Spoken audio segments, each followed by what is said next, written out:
Everything you've been taught about reality is wrong, because the ones who taught you never wanted you to know how powerful you actually are. From the moment you took your first breath, you were born into a world of illusions, not by mistake, but by design. A world that trains you to believe in limits, in death as finality, in linear time, in chaos without meaning.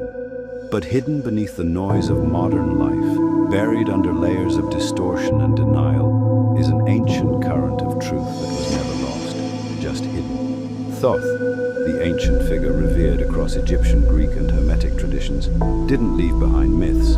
He left behind a manual, a system, a blueprint for mastering reality that's been deliberately buried under the rubble of empire, academia, and spiritual half-truths. These aren't feel-good mantras or recycled Instagram wisdom. These are real teachings, dangerous ones, the kind that don't just change how you think, they change who you are. And once you see them, you can't unsee them. You were never meant to know this. That's why no one ever told you. Thoth's teachings weren't misplaced or forgotten. They were buried on purpose, not by time, but by institutions terrified of what they reveal. For thousands of years, knowledge that could awaken your true nature was methodically concealed, discredited, or repackaged into hollow fragments. This wasn't a matter of historical oversight. It was a strategic operation to keep humanity bound to the visible, the measurable, the controllable. Because if people understood the depth of what Thoth taught, they wouldn't just start asking different questions, they'd start building a different reality. This knowledge threatened power, not political power, the power of perception, the kind that keeps empires standing, religions in control, systems unquestioned. When you realize that consciousness creates form, when you understand that thought shapes time, that your mind can literally alter the structure of matter, the idea of authority begins to crumble. No ruler, no system, no dogma can stand on a ground where every individual is a sovereign architect of reality.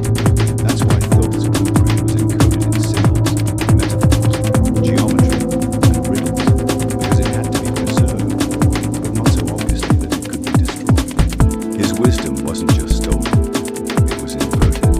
The same societies that condemned esoteric teachings as heresy used them behind closed doors. Secret orders, royal bloodlines, priesthoods, many built their inner rituals directly on Hermetic truths, while feeding the masses superstition. They used the sacred for control while convincing the world it was profane. Over time, these teachings were watered down, coated in mysticism, or dismissed entirely as fiction. The Emerald Tablets became legend, the lore of mentalism became a metaphor, and the sacred geometry of consciousness was turned into academic footnotes or occult fringe material. And that's exactly how the system wanted it. Today, when you search for Thoth, you'll find myths, cartoons, and surface-level spirituality. But if you go deeper, past the noise, you begin to see the outlines of something far more advanced, a system of understanding reality that doesn't beg for belief, it demands exploration. His writings weren't religious doctrine, they were quantum blueprints hidden in plain sight. When Thoth spoke of the All, he wasn't describing a god to worship, he was describing a frequency field. When he spoke of the planes, he wasn't being poetic, he was describing energetic dimensions. These weren't stories, they were instructions. But here's the part that most people miss. This system was never meant to stay secret forever. It was designed for the moment humanity reached a point of readiness. That moment is now. Why else do you think you're here?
This is why the system had to keep you distracted. Every mechanism around you, from the education system to entertainment to religion and even language, is designed to disconnect you from your power to shape reality. You're told to focus on what's real, what's scientific, what's logical, but only by definitions they've approved. And yet, the very science they revere is now catching up to what Thoth knew thousands of years ago. Quantum physics is proving what ancient mystics understood. Observation alters the outcome, intention shifts matter, time isn't linear, and energy responds to awareness. Thoth's teachings weren't primitive beliefs, they were advanced technologies of the soul. His truths threaten the entire infrastructure of modern thought because they make one thing clear: you are not a servant of the system, you are a system. And once you remember how to access it, everything changes. The universe is not made of matter, it's made of mind. That's not philosophy, that's physics, and it's exactly what Thoth was teaching long before science caught up. He didn't waste time explaining God's